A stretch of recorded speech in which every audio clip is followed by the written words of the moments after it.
So UFC 323 Merab Dvalishvili versus Petr Yan 2 is taking place, and as early predictions for this fight come in, I see this narrative that I just do not agree with, and that is the narrative that Petr Yan is going to get completely dominated or even maybe finished in this rematch with Petr Yan, and that is because of how dominant the first fight with Merab was. I mean, in the first fight with Merab Dvalishvili, he was such a big underdog, and he came in 50-45. Petr Yan took him down every single round, beat him up on the ground, made Petr Yan, he made him look like a bitch, okay? But I do think that going into this rematch, it's going to be a completely different story. Now, that doesn't mean that I'm going to pick Petr Yan to win. I'm most likely going to pick Merab to win this fight. But that doesn't mean I don't think this is going to be close. I think that this is going to be a very close fight. So I, Tony Has Died, I'm going to be giving you the arguments as to how Petr Yan can beat Merab Dvalishvili. Don't forget to like, subscribe, comment, do all that YouTube shit. Let's get straight into this, all right? The first thing that I want to talk about is that this fight was almost 3 years ago. And since that time, these guys have evolved into completely different fighters, okay? Merab, he has gotten better since the Petr Yan fight. He has got a better striking game. He has gotten, better at shooting traditional takedowns, and he's got better at game planning. One thing about Merab that I think that is underappreciated is his ability to game plan, especially in rematches. Like, you look at the first Sean O'Malley fight with Merab, and it was super, super competitive. And then he goes into the second fight with him, and he has a completely different game plan and ends up schooling O'Malley and submitting him. Now, I don't think that you're going to be able to do that against someone like Petr Yan, who is super dynamic. Not only is he super dynamic, but he is well experienced in 5-round fights. Like, you look at O'Malley, I think the fight, he did 5 rounds with Cheeto, but Cheeto's like a punching bag. That was his first real 5-round fight against Merab. You know what I'm saying? Like, the Sterling fight got ended in round 2. That was the first time we'd ever seen O'Malley hit a 4th round before, right? And so I think that because this fight was 2 years ago, they're completely different fighters. I don't think it's going to go like the first fight at all right? I think that Merab is going to face some adversity in this fight. We need to talk about the elephant in the room, which is this. In the first fight with Merab, Petr Yan does not throw his right hand at all. He does not throw his right hand, and it's because he had a broken hand going into the Merab fight. And I'm not saying that's the reason he lost. Obviously, I think it's a clean win for Merab, right? But we do have to take into account the fact that Petr Yan was not able to throw his right hand in the Merab fight whatsoever. And that is one of his best weapons. It's what he knocked out Uriah Faber with. It's what he knocked out Aldo with. It's what he hit on O'Malley when he hits that really good shot on O'Malley and basically drops O'Malley. Petr Yan, he did not have his right hand in the first fight, and he still did not get finished by O'Malley. You look at a lot of these other people that come into fights with injuries, bro. And let's be frank, they usually get finished, like Dillashaw against Sterling, You look at all these people that come into fights with injuries. Yan still stuffed almost 40 of Merab's takedowns, bro. Dude, Merab shot 49 times on Petr Yan, and Petr Yan only got taken down 11 times. That's actually insane that you can get 50 takedowns shot on you in a single fight and stuff 40 of them, bro. And not only that, there was no point in the Merab-Yan fight where Merab just completely out-grappled and out-controlled Yan in the fight. Yan got up from every single takedown that he stuffed, and he had a broken hand while he did all of this, bro. And so I definitely think going into the rematch, it's going to be a lot closer than people are making it out to be, bro. All right? And I think that a big key to success for Petr Yan in this fight is he needs to use his wrestling. And he does have it in his back pocket. He used it against McGee in the 3rd round. Let me have a picture of it. Where's it at? There it is. He used it against McGee in the 3rd round, pushing him up against the fence like he does here, even hitting that beautiful trip that he hit on O'Malley and he hit on McGee. He uses those trips super well. He needs to be threatening the takedown. against Merab in this fight the entire time. And that's because Merab kind of tends to struggle with well-rounded opponents, man. When Merab is fighting someone that can take the fight to the ground or negate some of his ground abilities, he always seems to go to a close decision with them. Like the Sandhagen fight, 48-47 for Merab. The Umar fight, it was a 48-47 for Merab. And anytime that he fights someone that's like a specialist in one area, like Aldo is a striker, O'Malley is a striker, Cejudo is a wrestler. Anytime that he fights someone that is they're not one-dimensional. Obviously, they're all MMA champions, UFC champions, so they're not all one-dimensional, but they are specialists where they want to keep the fight in a specific area. You look at these other opponents that he's fought, that he's struggled with, and they're people that can take the fight anywhere. And I think that in the first fight with Merab, Yan was trying to keep it on the feet too much. He needs to be able to trust in his ground abilities, because let's keep it real. Merab is good on the ground. He's good at like holding people against the fence, but on the ground himself, he was getting out-scrambled by Umar. He was getting out-scrambled in Sandhagen in some positions.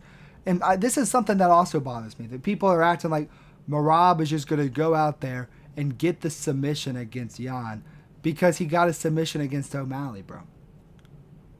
Merab is a decision merchant, man. He doesn't finish people. And just because he had one anomaly against O'Malley where he got a submission against him after he fought him, I know it's a rematch in this fight, but he had a whole fight before where he got to figure out O'Malley, and now he gets another fight, and it's the fight literally right after it where O'Malley really hasn't done any improvements in his game. Of course, Merab is going to be able to find the finish, but he had to literally fight O'Malley and almost lose to him in the first fight before he was able to do that, man. Another thing that bothers me is that people like to have this narrative that Merab is now a great striker. I don't get where this comes from just because he beat O'Malley on the feet in the first round. He literally only won because of the threat of the takedown. And I know, I guess he's going to have the threat of the takedown against Yan, but Yan needs to put the threat of the takedown on Merab as well, because that opens up the striking where Cejudo was able to drop Merab in the first round because he opened up he threatened with the takedowns in the first round as well. Merab doesn't finish people, man. And this idea that he's just going to go out there and ground and pound Yan or submit Yan just because he submitted O'Malley, I just don't buy into that narrative, bro. I just don't buy into it, bro. Another thing that I want to talk about is this idea that Yan is a slow starter. And don't get me wrong, I do agree that Yan is a slow starter, but I do think that it gets exaggerated a little bit. And this is another reason that I'm going to pick Merab in this fight, is because I think in order to beat Merab, you do have to finish him, because I don't think that you're going to be able to win in a 5-round fight against Merab. In any world, bro, Merab is going to have more cardio than you. He's going to be better than you in those last 2 rounds, 100%. And so in order to beat Merab, you do have to win the first 3 rounds, or you have to win by knockout, okay? And so I don't think that Petr Yan is as slow as a starter as people think. Like, you look at his last 2 fights against Figueiredo and his fight against McGee. Yeah, I guess he lost the first round to McGee, but look at the striking numbers. They literally landed the same amount of strikes. And Yan actually had a better striking percentage in this round. McGee just landed harder shots, but he still did good in the first round against McGee. And then in the fight against Figueiredo, clearly won the first round in that fight as well, where he just kind of started beating the fuck out of Figueiredo early. And that's another thing about this fight, bro, is that the thing about the fucking first fight is that, let me pick the picture up. The thing about the first fight is that Yan was, they have the whole meme, download the data. He wasn't able to fucking download the data against Merab, bro, because Merab just overwhelmed him. I think that going into a rematch, he's going to look even better, man. And we've seen him beat grapplers like Sterling. I don't care if that was a fucking knee to the face. He beat Sterling he beat a grappler in Sterling who was shooting takedowns and panic takedowns and beat him up on the feet. He had better striker than him, bro. I think that Petr Yan, he stands a very good chance in this fight. He is all around a better striker than Merab. Here's my theory. If Petr Yan can keep this fight standing on the feet, and when Merab gets him against the fence, if he's able to break that clinch early and lay damage on him, and I think that if he's able to land hard calf kicks on Merab early and kind of neutralize that power that he has and his takedowns early, I think that Petr Yan, I think he stands a very good chance in this fight, okay? And I know that Merab just completely decimated Yan in the first fight, man. But he really didn't, like, there was no point in that fight where it was like, oh shit, Yan is hurt, or oh shit, Merab is just dominating Yan on the ground. Like Merab was just constantly overwhelming Yan, and I think a lot of that had to do with the broken hand. And let me say this, Merab has been going to close fights with his opponents as of lately, bro. Like, another thing people like to say is Merab is getting better and better in front of our eyes. He's going to a 48-47 against Umar and Sandhagen. He's going to a 48-47 with O'Malley in their first fight. He's going to a 29-28 against Cejudo. You know? He's not just dominating these people like people are saying that Merab is just going out there and dominating. Because the rounds that Merab wins, he wins them clearly, I guess. But I just think that, I'm not saying Merab is overrated, because I do think that he's one of the best fighters of all time. But I think that on the feet, Petr Yan is clearly the more dynamic. He's the faster. I think he's still the better striker by far against Merab. And I think that he stuffed almost all of the takedowns in the first fight with a broken hand. Now that he has a non-broken hand and he's going into a rematch where he's already downloaded the data, I think that he can have a lot of fucking success in this fight, man. Like, I really do. Like, the close fights with Sandhagen. I mean, Sandhagen did a lot.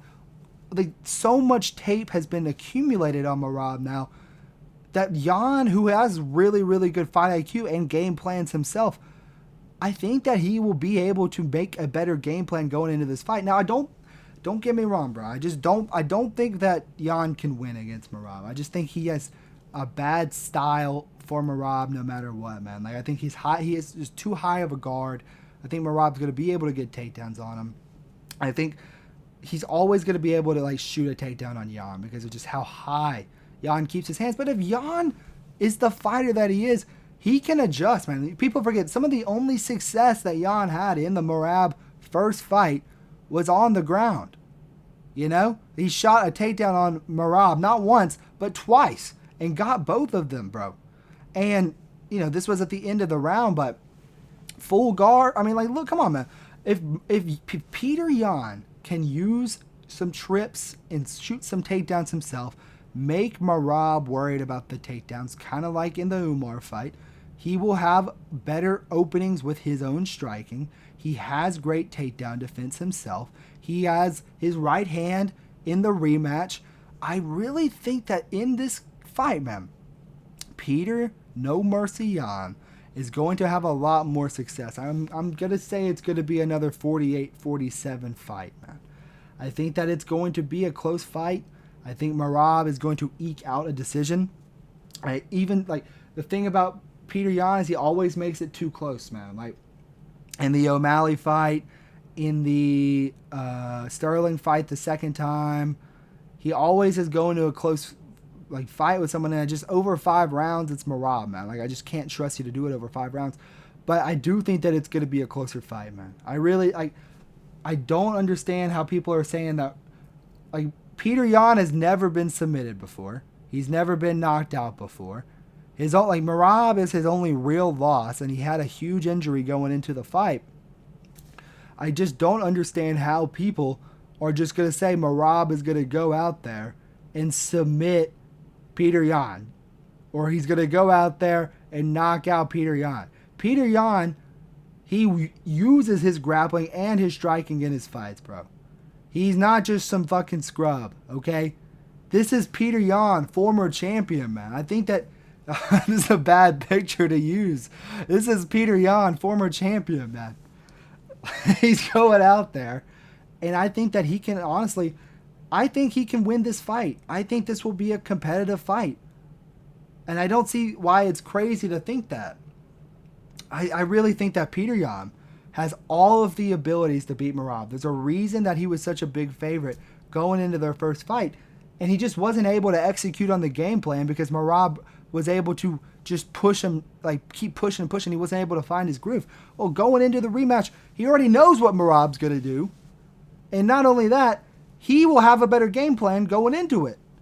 And so, yeah, I think that Petr Yan has a really, really good shot to beat Merab in this fight. And it's not enough for me to pick him, but I just think that this fight is going to be a lot closer than people were making it. But that will do it for the video. If you like the video, like, subscribe, comment, do all that YouTube shit. Thank you guys so much for watching, and I'll catch you guys in the next one. Peace.